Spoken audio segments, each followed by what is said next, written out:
Welcome to your deep dive.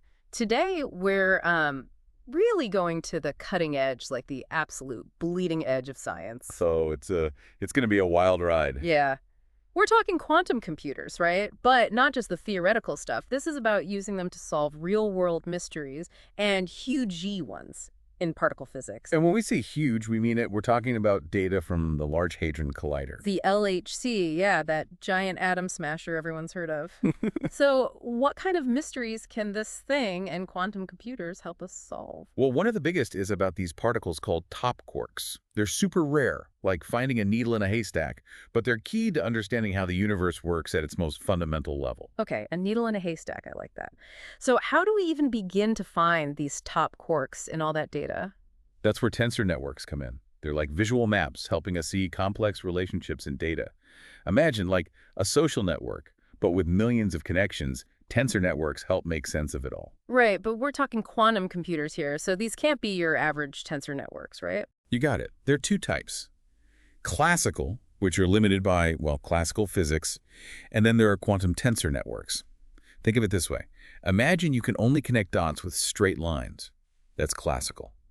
Now imagine you can use any kind of line, curves, loops, even lines that intersect in impossible ways. That's what a quantum tensor network can do. Whoa, okay, so quantum tensor networks use entanglement, is that right? That spooky action at a distance thing I've heard about? Exactly. It's like those lines connecting the dots aren't limited to our three-dimensional world anymore. They can be connected in ways we can't even really picture.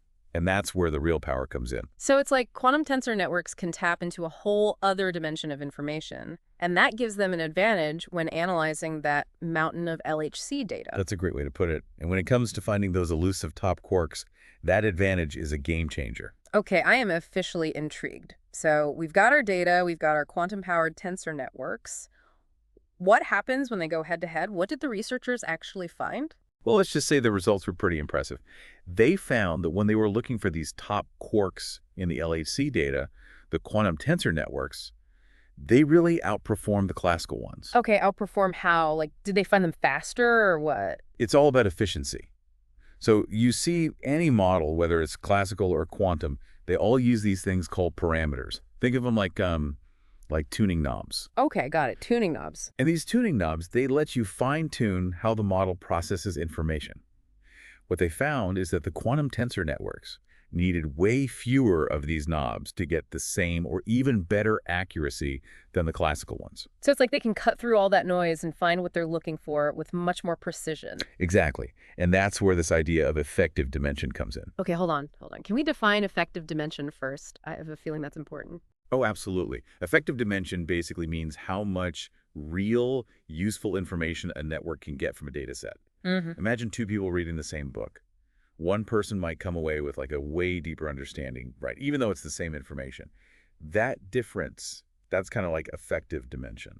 So quantum tensor networks have a higher effective dimension. They're getting more out of the data, even with fewer parameters. Exactly. They can just zero in on the important stuff way more effectively. This is really cool, but I remember you saying earlier that quantum computers are still kind of in their early stages, right?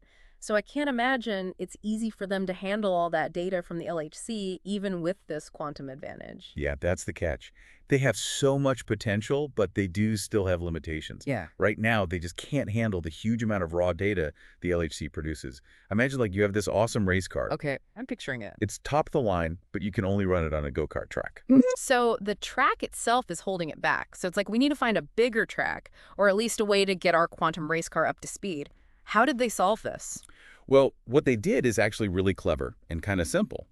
They use a hybrid approach. So they combine the strengths of both classical and quantum tensor networks. Okay, I like where this is going. A hybrid model. So how does that work? Basically, the classical tensor network does the first part. It processes that huge amount of LHC data and kind of boils it down, makes it more manageable. So it's like pre-processing, right? Getting it ready for the quantum part. Exactly. And then once the data is prepped, the quantum tensor network takes over. So the classical one is doing the heavy lifting, and then the quantum one swoops in for the final analysis using its speed and all that. You got it. It lets us use the best of both worlds. Because, classical computing, it's still really good at handling those massive data sets. But then quantum, it brings that efficiency and pattern recognition to the table for that last bit of analysis. So we're already at the point where we can use quantum computing for this kind of research. That's amazing. We don't have to wait for like some far off future. Right, and what's even cooler is that this isn't just limited to physics. I mean, this research focused on the LHC and top quarks, but this hybrid approach, it could be revolutionary for any field that's dealing with these huge, messy data sets. Okay, yeah, give me some examples. Where else could we use this?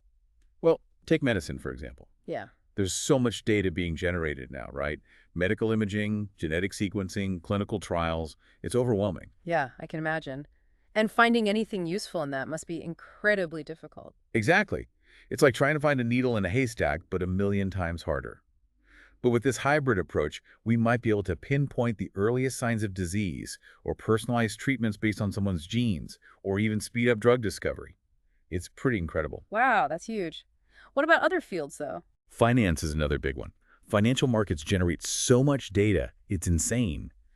This approach could lead to much better risk analysis, more adaptable trading algorithms, maybe even predicting market changes more accurately. So you're saying I can finally retire my dartboard for picking stocks? Well, I wouldn't go that far yet, but you see the potential, right?